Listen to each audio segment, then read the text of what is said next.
DJ education on a mixer. Now, a mixer is something that every DJ and sound man must know. Sound person, okay? This is a mixer. You see 1, 2, 3, 4 XLR channels, okay? These have preamps going on here. That means you can plug a microphone in here. You could put a line in, meaning you could put like a guitar or something, a bass in there. You've got your, I'm going to skip over these knobs for a second. These are your EQs. Here you have your FX. Here you have your pans. And here you have your levels, okay? Now, volume, and that goes on these 4 channels. We're just going to talk about these 4 channels here, which are all coming down from these 4 XLR connections, right? Let's talk a little bit about EQ. EQ is modifying your frequencies. You've got, in this one, you've got high, middle, and low. You want the highs as high as they can go on a microphone without causing feedback or screeching. It usually isn't going to give you too much, okay? If you go, we call this 12 o'clock, right? That position there, 12 o'clock. Now this camera might be reversed, but if we start pushing it past 1 o'clock, pushing it towards 3 o'clock, we're going to get screeching. So you make sure you don't get screeching. If your screeching is coming through, it's probably coming through there. If you have a microphone, you don't want to give it too much bass because the voice will sound really low and muddled. So you want to keep your bass at maybe around 11 o'clock or 10 o'clock. Your medium, you can keep around 3 o'clock. If you have medium too cranked up too high, you're probably going to run into feedback again. So these are for your volumes, and this is the kind of mixer you're going to want to use if you're running karaoke. Okay? Now, if you're running a computer into here through a cable, you probably want to run in through some of these channels. Okay? And they're called 5, 6, 7, 8, 9, 10, 11, 12, right? 5, 6, now it's called 5, 6 because you have a left and a right, okay? Just like when you have headphones, some sounds come in the left and some sounds come in the right. When you have a stereo mixed track, same thing here. Anytime you're plugging in a cable, I'll show you what I mean. A cable like this one or this one, you have one that comes out like that. That's going to be your coming into your audio device. Could be your computer, could be your phone. There again, remember we talked about tip, ring, sleeve? You've got a tip, you've got a ring, and you've got a sleeve. Now that's coming out on this side. This side is taking the tip signal from here and putting it out here. This side is taking the ring. The signal is coming just through that little ring. It's a ring because it goes around. So between that top black line and that bottom line, you've got ring. And different sounds are, so to speak, coming through there, different signals coming through the tip and through the sleeve. So if I had a test, something that was going left channel, that would be coming out through only the tip or the ring, and that would only go out through one of these leads, okay? One of these connections. And if I had one going right channel, that's only going to come out the other one. We're going to get to this when we talk about panning, but when you connect a computer, phone, something like that, out here, that can go into your headphone jack, and these can go right into your mixer here. So you're going to go left and right. Very important that these get plugged all the way in. Anytime you plug in a device, it goes 100% in, not a bit in, not almost all the way in, but all the way in. Now, all these buttons, it's not critical that you know all the things that they do, but it is critical that you know that any one of these buttons pressed incorrectly can make it so you won't have sound. Okay. Once you've got your cable plugged in for your sound signal, assuming you're a DJ and not running karaoke, assuming you're a DJ not running musical instruments, these are going to be controlled on this Behringer. It's really strangely situated because this is channel 5, 6, and those controls are up here. This is your level, in other words, your volume. These are your levels for your 4 channels here. But your level is here for this. If they were plugged in here, they would be down here. And you can see here where it says 7, 8, and down here where it says 7, 8. It's all the way up here that you have 5, 6. And that's going over here to 5, 6. Then you have 9, 10, and 11, 12. So it's not exactly in a line as it is on this side. On this side, everything is lined up. On this side, you have EQs, high, middle, low, and here you don't have EQs. The presumption is that you can use your virtual DJ software or whatever DJ software to adjust your EQs.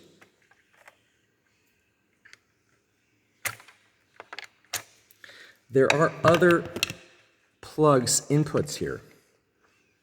You might be coming in to your mixer through one of these guys. These are called RCA connections. These are more inputs. Then there's some here things that are not inputs. This one is headphones. So if you wanted to just hear what's coming out your mixer just through headphones and not sending it out to the audience, you'd have use of this headphones jack. That could also be useful for a monitor. I don't know if we've talked about monitors before, but a monitor would be a speaker that only the DJ himself is listening to. It's pointed at the DJ so he can hear what's going on. So that takes care of these. FX send, you don't really have to worry about that. You're not really going to be using that right now. Okay, so that takes care of all of these sections here. And this is your, when it says main out, as a mobile DJ, if you're running 12-inch speakers or 15-inch speakers or 18-inch speakers, that's going to be coming out of your main out. Now remember I showed you that we have an XLR and a PL cable, this one being the PL cable. I'll show you the XLR cable.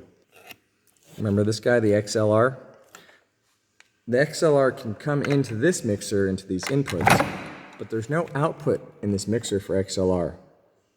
The only outputs here, your main outs, are coming through a PL phone line. Okay? That's why these are handy to carry. PL to XLR. You want to carry the signal out here, through the cable, out your main outs, and into your speakers.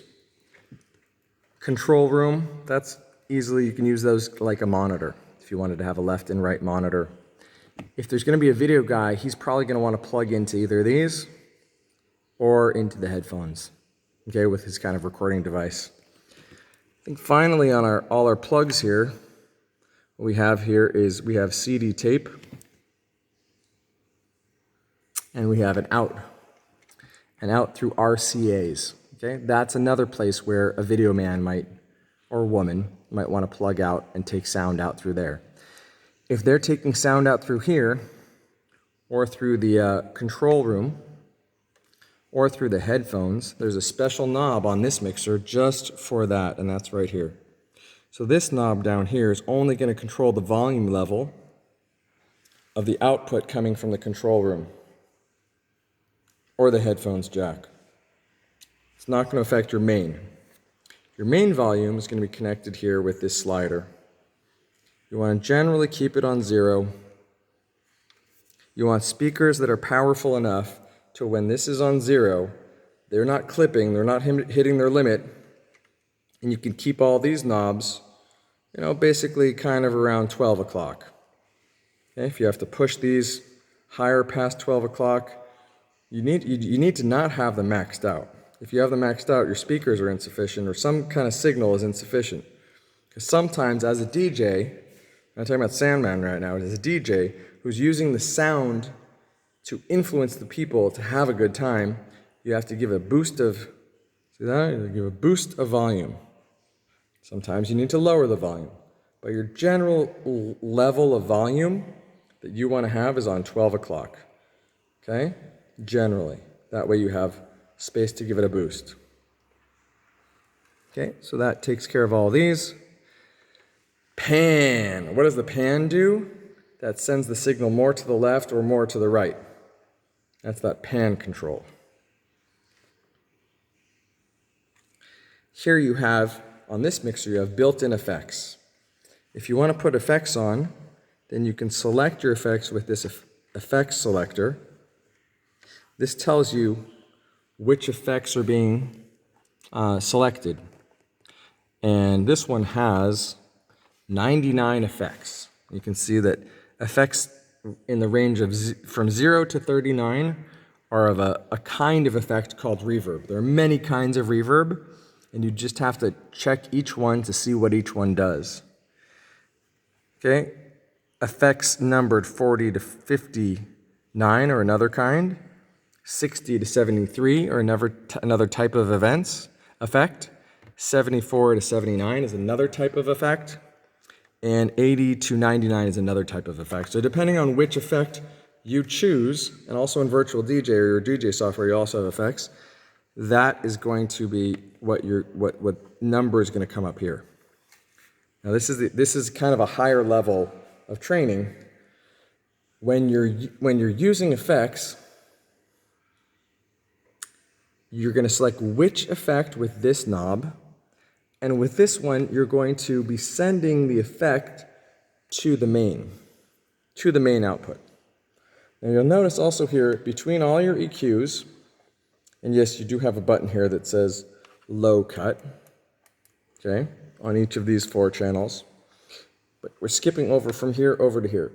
All of these channels can have the effects on them. They're all the red knobs here. The red knobs all control the effects. Okay, every red knob. Now, effects, we talk about them in terms of the language of wet or dry. The more effect I apply to that channel will be controlled by this knob on that channel. And this will control how much effect is allowed to come out through the main. This is for your channel. This is for your main. That covers everything on this mixer, which is called the Zenix 1202 FX.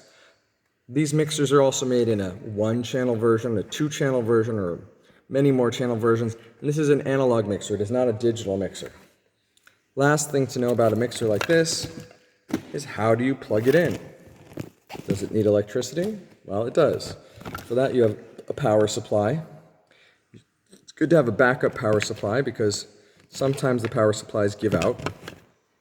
Or sometimes, if there's faulty electricity in the room, they might burn through your power supply. Power supplies, it's good to have an external power supply because they're replaceable. And these things are keyed. If you can see that in the camera, you have a plastic pin. Where's our camera here?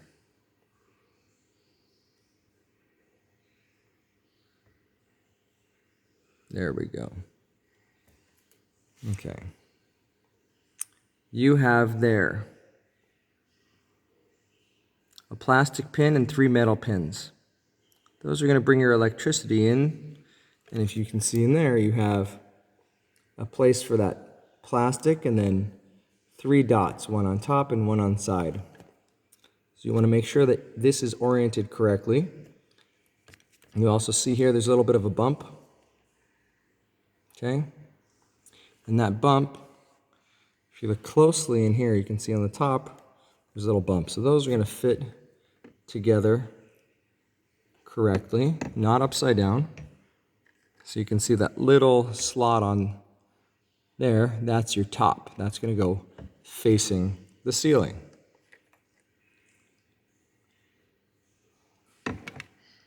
Sorry. Really, I'm looking at this little, can you see that? That little oval there. But mostly I'm looking at what's inside of the pins. And it's kind of like fitting a puzzle together. And that goes all the way until it goes click. That's our training on our analog Behringer mixer. Next, we're going to train on our Yamaha analog mixer. Okay, this is our Yamaha analog mixer. Okay, it's called, the model is MG10XU. Okay, Similar to our Behringer, we've got here 4 inputs for microphones, XLRs. Similar to our Behringer, you've got your levels here. Now, this one, here you've got your gains up here. Let's have a look at the Behringer mixer for a second. All right, here's our Behringer mixer, our Yamaha mixer. Behringer mixer, Yamaha mixer. What do they have in common and what's different? Size, color, functionality is basically the same. The technology is very similar. One thing I didn't talk about yet on this Behringer mixer is the gains. Your gains, let's look at the Yamaha version. Your gains are a knob that are up here. The difference between your levels and your gains, somebody is going to look at these and go, wait a second. I know what these do because I can notice a difference between when I manipulate this knob, which is the high frequencies, versus when I manipulate the middle or the low. I notice in the sound what's different. So I know that these do different things. But if I manipulate my level and I manipulate my gain, it seems like it's doing the same thing. That's kind of an advanced question. So we're just going to put that aside for now. I just want to let you know a little bit. You want to keep your gain high, but not too high. If it's too high, you're going to be getting feedback or distortion. If it's too low, you're not going to be getting enough sound coming out, not enough amplification. So you want to keep it high, but not too high. Your volume, like I said, you want to keep it around 12 o'clock. That's 12 o'clock. So that sometimes you can move it up to 1 o'clock, 2 o'clock. You don't want to really move it maxed. If you have it too low, and let's say, for example, if you have your gain way up high, not on a microphone. If you had your gain way up high on a microphone, it's going to increase the sensitivity on your microphone. Okay, that's what's going on here. If you have a computer, it's not so, or a digital source, the gain's not going to be so important because you're not going to have an opportunity for distortion. You will have an opportunity for distortion, but you won't have an opportunity for feedback to come into your system. That's basically the structure you want to have. Okay, not too high here, not too low. You want to have it high enough that it's picking up the signal from the, let's say, microphone or an instrument that has a microphone built into it like an electric guitar. And you want to have this so you can give yourself some more room. So basically, you've got your 4 channels here. Your faders, in this case, are non-existent. This particular soundboard, also called mixer, doesn't have faders. It just uses knobs all across. Whereas on the Behringer, there is 1 fader, and that fader is on the master volume. On the Yamaha, your master volume is just going through a knob. Similar to the Behringer, you have inputs, you have outputs. You have a phone's output here. You have a monitor output here. Over here on the Behringer, it wasn't called a monitor. It was called a control room. You have some RCAs here on your Behringer, RCA jacks inputs. You have some RCAs here. In this case, your RCAs inputs are inputs. So you could put a computer in there, or a computer or some kind of digital source coming in through there, or you could bring them in through here. Okay, this is your 5.6. Remember, 5.6. Just like on the Behringer, 5.6 because it's channel left, channel 5, right, channel 6, because it's a computer. Okay, it's bringing your digital source, which the music is already processed, to be panned left and right. So you could either bring that through a PL or through an RCA. And here you are going to have some, this is a difference between the mixers. Here you do have some EQ, you have highs and lows, whereas over here on your Behringer, on your digital inputs, by which I mean the channels that are not for mics, you don't have EQ. You have balance, okay? You have level, and you have effects. Similar to the Behringer that I was showing you here, this also has effects built in. So you have an effects section and you can choose your effects. Whereas there it just told you generally what the effects are, chunking them by 10s or 20s. Here it tells you specifically all 24 different effects that are built in here. And you can similarly choose them by turning your knob left and right and pressing to select that effect. And when it calls here parameter, we've got a little bit of dust on our soundboard because we sometimes work outside. That's how wet or dry in terms of how much of the intensity of the effect you're going to have on there. And if you want the effects on or off, that's selected by a button here. Effects to return, we're not going to deal with that. If you have a microphone that needs electricity going to the microphone, that's called phantom power. This board, call it a board or a soundboard or a mixer, has a phantom power option for 2 channels. Okay? So on a certain kind of microphone, this isn't a class on microphones, you're going to need phantom power. Okay, so you've got your EQs, high, middles, lows. You've got a pan, just like on this one has a pan. And you have your level of how much of the effect is going into that channel. You can only choose one effect on the whole board at any one time for this panel. Here you've got a number of different buttons. I'm not going to go into what these do right now. Each channel has a high-pass filter called HPF, and each one has a pad. Just know if you're not getting sound through one of them, check these to see if it's pressed in or popped out. If you've checked everything else in your system and everything seems to be in the proper order, proper place, then start pressing these buttons to see if that's working.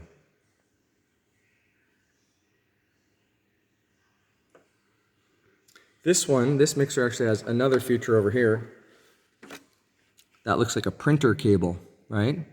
And what it is, you can bring your computer, see there's a picture of a computer, directly in through a USB 2. Okay, and that's going to come to channel 910. And you could go straight in there from your computer USB. And what that means, I'll show you. I believe what that means is that you could come out with it's commonly called like a printer cable. It's called a USB 2 cable. Come out here, right? Plug that in there.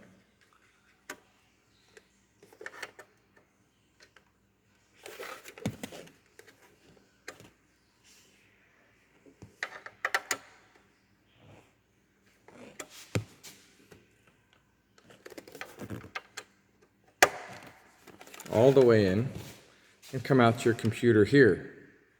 Okay?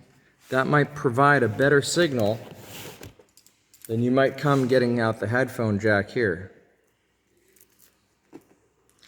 Headphone jacks on laptops, let me show you something about these. That's your headphone jack on your laptop right there, right? It may be reliable, it may not, you don't know. What happens if that stops working, like it actually did on this laptop? Do you have another way to bring sound out of your laptop?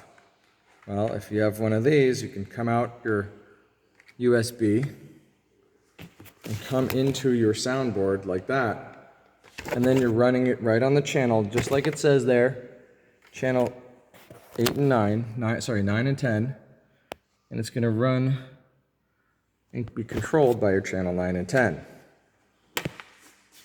Or alternatively, you are traveling with one of these bad boys, okay? This is a Behringer, same company. It's a Behringer U-Control UC-A202, okay, by Behringer. And that's going to bring your signal out of your computer through USB into here, and then giving you an option for a headphone jack or RCA outputs. Now your RCA outputs can connect through a cable that would have RCA connections on one side, and in this case, PL connections on the other side, and come into your mixer. Means you're not stuck if your headphone jack isn't working. Probably also a good idea not to rely on your headphone jack or take your signal out your headphone jack. This has a sound card right in there. And your virtual DJ settings is going to give you the option to say, where do you want the sound to come out of? Do you want it to come out of the computer speakers? Do you want it to come out of the headphone jack? Do you want it to come out of your USB sound card? Or your USB port and through your external sound card? Or do you want to come out your USB port, and then this would go into your controller. We're not talking about the controller in this section. This section of your training is all about mixers. All about exiting music, outputting music from your computer, and up till that point.